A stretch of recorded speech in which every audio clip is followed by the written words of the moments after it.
ప్రపంచవ్యాప్తంగా ఇప్పుడు ఒక్కటే హాట్ టాపిక్. ఇరాన్పై ఇజ్రాయెల్ ముందస్తు దాడి చేసింది అనే వార్త కలకలం రేపుతోంది.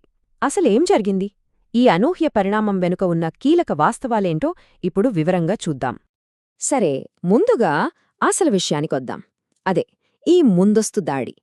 ఈ మొత్తం సంక్షోభానికి మూల కారణమేమిటో మొదట అర్థం చేసుకుందాం. అందిన ప్రాథమిక సమాచారం ప్రకారం ఇజ్రాయెల్ ఇరాన్పై ఒక ముందస్తు దాడి చేసింది. అంటే ఏంటంటే, తమపై దాడి జరిగే అవకాశం ఉందని ముందే పసిగట్టి ఎదురుదాడికి దిగడమన్నమాట. అంతర్జాతీయ వ్యవహారాల్లో ఇది చాలా సీరియస్ విషయం. ఎందుకంటే ఇది ఒక్కొక్కసారి పెద్ద యుద్ధానికి కూడా దారితీయచ్చు. మరి ఈ దాడి ప్రభావం ఇరాన్ రాజధాని టెహరాన్పై ఎలా పడింది? అక్కడ నుంచే అందుతున్న రిపోర్ట్స్ ఏం చెబుతున్నాయి?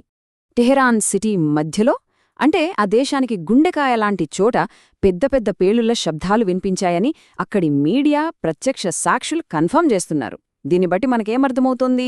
ఇదేదో గుడ్డిగా చేసిన దాడి కాదు, పక్కా ప్లాన్తో ఒక నిర్దిష్ట ప్రాంతాన్ని లక్ష్యంగా చేసుకున్నారని స్పష్టమవుతోంది. కేవలం శబ్దాలే కాదండి, ఆ తర్వాత దట్టమైన పొగ కమ్ముకున్న విజువల్స్ కూడా బయటికొచ్చాయి. ఈ దృశ్యాలు దాడి ఎంత తీవ్రంగా జరిగిందో మనకు చూపిస్తున్నాయి. ఇక్కడే అసలు పాయింటుంది. ఈ పేలుళ్లు జరిగిన ప్రదేశం Iran supreme leader Ayatollah Ali Khamenei ఆఫీస్కి చాలా దగ్గరలో ఉంది. అంటే ఇది కేవలం సైనిక దాడి మాత్రమే కాదు, ఇరాన్ అత్యున్నత నాయకత్వానికి పంపిన ఒక స్ట్రాంగ్ వార్నింగ్ లాంటిది. ఇంత తీవ్రమైన దాడి తర్వాత ఇరాన్ ప్రభుత్వం ఊరికే ఉంటుందా? వెంటనే వాళ్ళు ఎలాంటి రక్షణాత్మక చర్యలు తీసుకున్నారో చూద్దాం. ఇరాన్ ప్రభుత్వం వెంటనే 2 కీలక చర్యలు తీసుకుంది.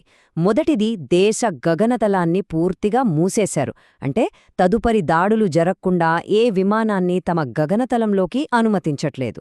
రెండోది, మొబైల్ సర్వీసులను ఆపేశారు. బహుశా ఫేక్ న్యూస్ వ్యాప్తి చెందకుండా కమ్యూనికేషన్స్ని కంట్రోల్ చేయడానికి ఈ చర్య తీసుకుని ఉండొచ్చు. సరే, ఇరాన్ ఇలా స్పందిస్తుండగా మరి దాడి చేసిన ఇజ్రాయెల్ వైపు ఏం జరిగింది? వాళ్లు కూడా ఒక కీలక ప్రకటన చేశారు. దాదాపు అదే సమయంలో ఇజ్రాయెల్ ప్రభుత్వం దేశవ్యాప్తంగా అత్యవసర పరిస్థితిని ప్రకటించింది. ఈ చర్య ఏం సూచిస్తోందంటే, వారు ఇరాన్ నుండి ఖచ్చితంగా ఎదురుదాడిని ఆశిస్తున్నారని, దానికి సిద్ధంగా ఉన్నారని చెప్పకనే చెప్తోంది. అసలు ఈ అత్యవసర పరిస్థితి అంటే ఏంటి? ఇది కేవలం ఒక ప్రకటన కాదు. ప్రభుత్వం సాధారణ చట్టాలను పక్కనపెట్టి సంక్షోభాన్ని ఎదుర్కోవడానికి ప్రత్యేక అధికారాలను చేతిలోకి తీసుకుంటుంది. అంటే సైన్యాన్ని మోహరించడం, వనరులను నియంత్రించడం, ప్రజల జీవితంపై కొన్ని ఆంక్షలు విధించడం, ఇలాంటివి జరగవచ్చు. ఓకే, చాలా వేగంగా మారిపోతున్న ఈ పరిణామాలలో ఇప్పటివరకు మనకు ఖచ్చితంగా తెలిసిన ముఖ్యాంశాలేంటో ఒక్కసారి సంగ్రహంగా చూద్దాం. 3 కీలక విషయాలు. 1.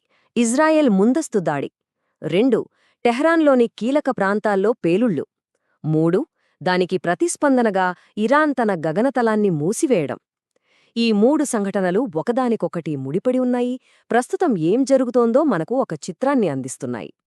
ఇదంతా మనల్ని ఒక కీలక ప్రశ్నకు తీసుకువస్తోంది. ఒక దేశం తన గగనతలాన్ని పూర్తిగా మూసివేసిన తర్వాత ఏం జరగబోతోంది? ఇది యుద్ధానికి నాంది పలుకుతుందా, లేక దౌత్యానికి ఇంకా ఏమైనా చివరి అవకాశముందా? రాబోయే కొద్ది గంటలే దీనికి సమాధానం చెప్పాలి.